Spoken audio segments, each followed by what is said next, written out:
ವಿದ್ಯಾರ್ಥಿಗಳಿಗೆ ಶಿಕ್ಷಣ ಇಲಾಖೆ ಬಿಗ್ ಶಾಕ್ ಅನ್ನು ಕೊಟ್ಟಿದೆ.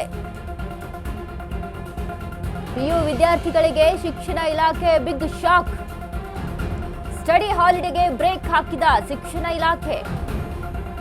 ರಿಸಲ್ಟ್ ಸುಧಾರಣೆಗೆ ಪದವಿ ಪೂರ್ವ ಶಿಕ್ಷಣ ಇಲಾಖೆ ಕ್ರಮವನ್ನ ತೆಗೆದುಕೊಳ್ತಾ ಇದೆ. ಗ್ರೂಪ್ ಸ್ಟಡಿ ಮಾಡಿಸಲು ಮುಂದಾದ ಶಿಕ್ಷಣ ಇಲಾಖೆ ಈ ವರ್ಷ ಪಿಯುಸಿ ವಿದ್ಯಾರ್ಥಿಗಳಿಗಿಲ್ಲ ಸ್ಟಡಿ ಹಾಲಿಡೇ. 1 ತಿಂಗಳ ಕಾಲ ಸ್ಟಡಿ ಹಾಲಿಡೇ ನೀಡಲಾಗುತ್ತಿತ್ತು. ಈ ವರ್ಷ ನೋ ಸ್ಟಡಿ ಹಾಲಿಡೇ ಅಂತಿದೆ ಶಿಕ್ಷಣ ಇಲಾಖೆ. ರಜೆ ನೀಡಿದ್ರೆ ವಿದ್ಯಾರ್ಥಿಗಳು ಹೆಚ್ಚು ಓದೋದಿಲ್ಲ. ಸ್ಟಡಿ ಹಾಲಿಡೇಯಲ್ಲಿ ಟೈಮ್ ಪಾಸ್ ಬೇರೆ ಮಾಡ್ತಾರೆ. ಹೀಗಾಗಿ ಪಿಯುಸಿ ವಿದ್ಯಾರ್ಥಿಗಳಿಗೆ ಸ್ಟಡಿ ಹಾಲಿಡೇ ಕೊಡೋದು ಬೇಡ ಅಂತ ಇದೀಗ ಶಿಕ್ಷಣ ಇಲಾಖೆ ನಿರ್ಧಾರವನ್ನ ತೆಗೆದುಕೊಂಡಿದೆ.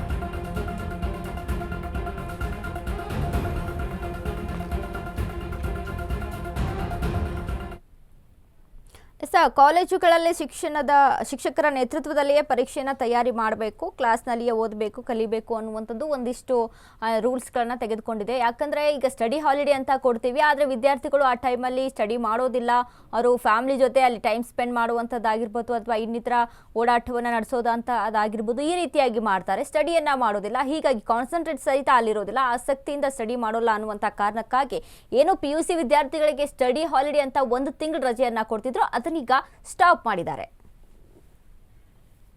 ಶಿಸ್ತಿನ ಒಂದು ವಿದ್ಯಾಭ್ಯಾಸ ಸಿಗೋದಿಲ್ವೋ ಅಂತ ವಿದ್ಯಾರ್ಥಿಗಳು ಪರೀಕ್ಷೆಯಲ್ಲಿ ಪಾಸ್ ಆಗೋದು ತುಂಬಾ ಕಷ್ಟ. ರಜವನ್ನ ಕಡಿತ ಮಾಡಿದ ನಿರ್ಧಾರವನ್ನು ನಾವು ಸ್ವಾಗತ ಮಾಡ್ತೀವಿ, ಒಳ್ಳೆಯದು. ಸೊ ಇದರಿಂದಾಗಿ ಸ್ವಲ್ಪ ಪರೀಕ್ಷೆ ಸಮಯದಲ್ಲಿ ವಿದ್ಯಾರ್ಥಿಗಳು ಹೆಚ್ಚಿನ ಗಮನವನ್ನ ಪಾಠ ಪ್ರವಚನಗಳ ಕಡೆ ಕೊಡೋದು ಮತ್ತೆ ಡೌಟ್ಸ್ಗಳಿದ್ರೆ ಅದನ್ನ ಕ್ಲಿಯರ್ ಮಾಡ್ಕೊಳ್ಳೋದಕ್ಕೆ ಎಲ್ಲದಕ್ಕೂ ಕೂಡ ಅನುಕೂಲ ಆಗ್ತದೆ.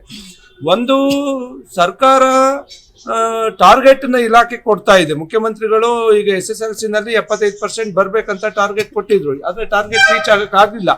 ಯಾಕೆ ಅಂತ ಹೇಳಿದ್ರೆ ಇದಕ್ಕೆ ಸರ್ಕಾರದ ವೈಫಲ್ಯವೇ ಕಾರಣ ಅಂತ ಹೇಳಿಕ್ಕೆ ಇಷ್ಟಪಡ್ತೀನಿ.